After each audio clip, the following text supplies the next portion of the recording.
সরকারি চাকরিতে কখনোই বয়সসীমা থাকা উচিত নয়।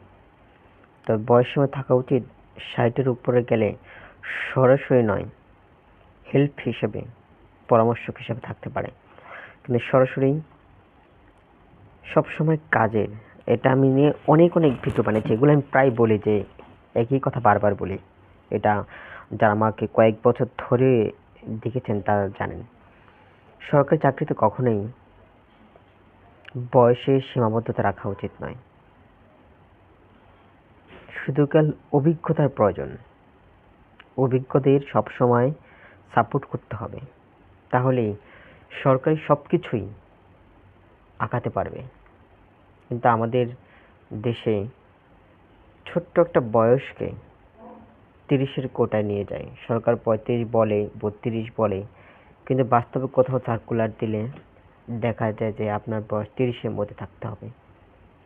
কিন্তু কিছু কিছু মানুষের অভিজ্ঞতা আছে এমন, যারা সরকারিতে গেলে দেশ এবং জাতি উপকৃত হতো।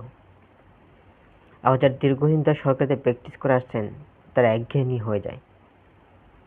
তাদের তখন আর মানুষ বলে আর কি, তাদের ব্যবহার নাকি অন্যরকম হয়ে যায়। কিন্তু যারা দীর্ঘদিন বেসরকারিতে বিভিন্ন স্থানে প্র্যাকটিস করে সরকারিতে যায়, তারা আসলে তাদের স্পিরিট থাকে, তাদের শক্তি থাকে, তারা আসলে ভালো করতে পারে। সরকার উচিত এই ৩০ বছর থেকে বের হওয়া।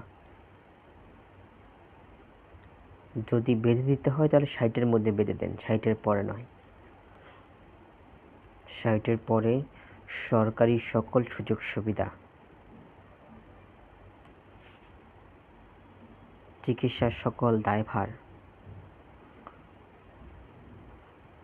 সরকারের নিতে হবে। চিকিৎসা সেবাকে আমরা কঠিন করে তুলছি। আমাদের ব্যবহার, আচার, বিভিন্ন টেস্ট, এবং কি রোগীর স্বজনদেরকে সময় না দেয়া। আমাদের শুধু চিন্তা থাকে, একসময় মন্ত্রী এমপিদের চিন্তা থাকতো যে বিদেশে বাড়ি করতে হবে, এখন অন্যদেরও থাকে আর কি। এইটুকু বললাম। আবার কিছু কিছু ক্ষেত্রে বিদেশের দেশে মানুষ গিয়েও সন্তুষ্ট না হলেও সন্তুষ্ট, কারণ সে মনের থেকে গেছে। আর যদি সন্তুষ্ট হয়েই ফিরে, তাহলে তো বলার ভাষা থাকে না। ধরুন পাশের দেশ ইন্ডিয়াতে গেল, আপনি তার সাথে খারাপ ব্যবহার করলে কিছু করতে পারবে না। সে দেশে এসে বললে ভালো, কেননা সে গেছে দেশের ডাক্তারকে বিশ্বাস না করে, সে ভালো কিছুর আশায় গিয়েছে। সো আপনারা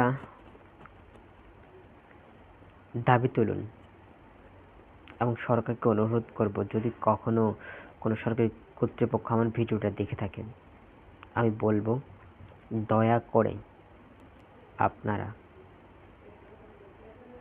৩০-এর মধ্যে মানুষের জীবনকে আটকে দেবেন না।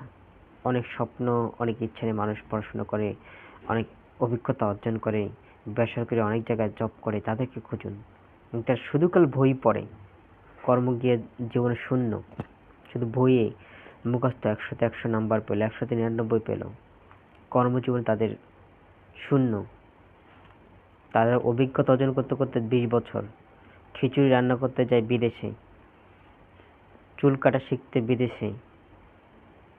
সো আমাদের দেশে কি এগুলো গবেষণা করা যাইতো না, বা যায় না?